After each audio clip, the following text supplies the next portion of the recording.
All right, guys.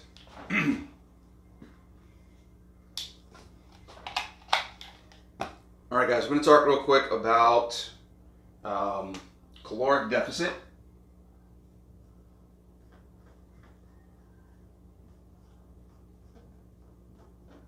And how it's different than what I like to call a fuel deficit. Okay? And the difference being, when we talk about a caloric deficit, let's say versus. Caloric deficit versus fuel deficit. Okay? When we talk about caloric deficit, we're talking about all three macronutrients, right? We're talking about total intake of food, okay, that you eat. Proteins, carbs, and fats, right? What I talk about with a fuel deficit, I'm just talking about carbs and fats. I'm not talking about protein.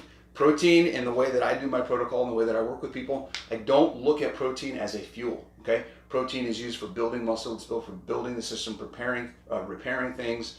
It is not a primary source of fuel. It is not used as a primary function of generating ATP, right? It's not used to move your body.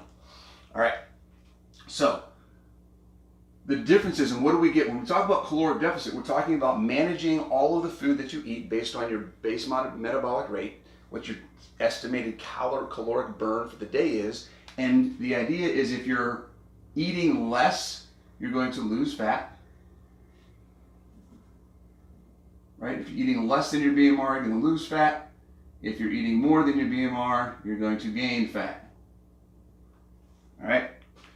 So many people follow the calories in, calories out model of just eat less, exercise more, burn more calories, eat less food in general, and you'll lose fat, which is absolutely correct, but you're also going to lose muscle. You're going to lose fat and you're going to lose muscle.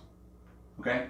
What else happens when you do that? The biggest thing and the biggest problem that people have when they're in a caloric deficit is two things. One, lack of nutrients.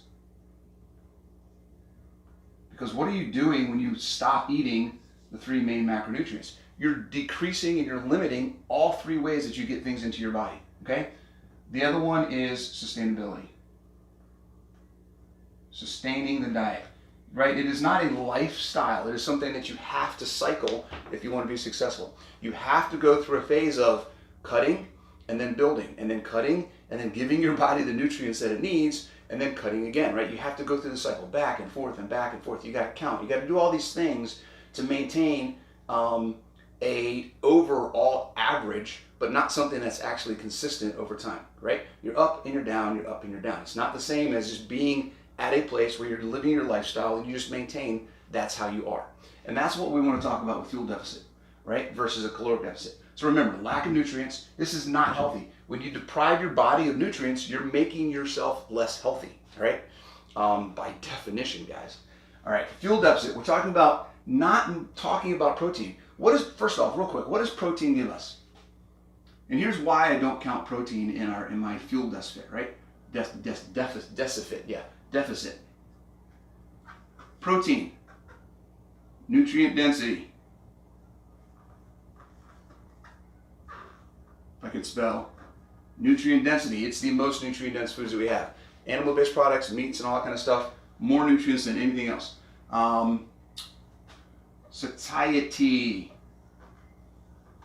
right? The more protein you eat in a meal, right, the more full you will feel faster. The longer you will feel full, and you will not need to eat as much. When you're doing a caloric deficit, you're doing 3 to 5 meals a day, and you're always friggin' hungry, right? Because you're not getting as much protein as you normally would get. You're not getting as many nutrients as you normally get, so you're always hungry. 3 to 5 meals a day. When you're doing a fuel deficit program, you can get the protein. You're eating maybe 1 to 3 meals a day, and you feel full all the time. You don't feel like you need a snack. You don't feel like you have these cravings for food all the time because your body is satisfied. It's gotten the nutrients that it needs, okay?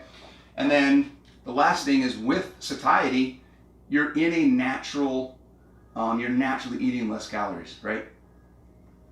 So overall, you're eating less calories in general.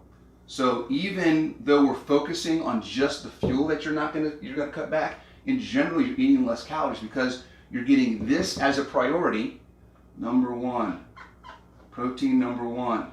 You eat your protein as a priority, and then your carbs and fuel become an added as needed type of thing, not where the focus is. I'm not cutting all three, I'm just cutting this. I could even increase my protein and see a faster benefit from what I'm doing with my carbs and fats, okay? So, fuel deficit, the only thing you do is lose. You're just cutting back on the carbs and the fat that you eat. Your body fat, right,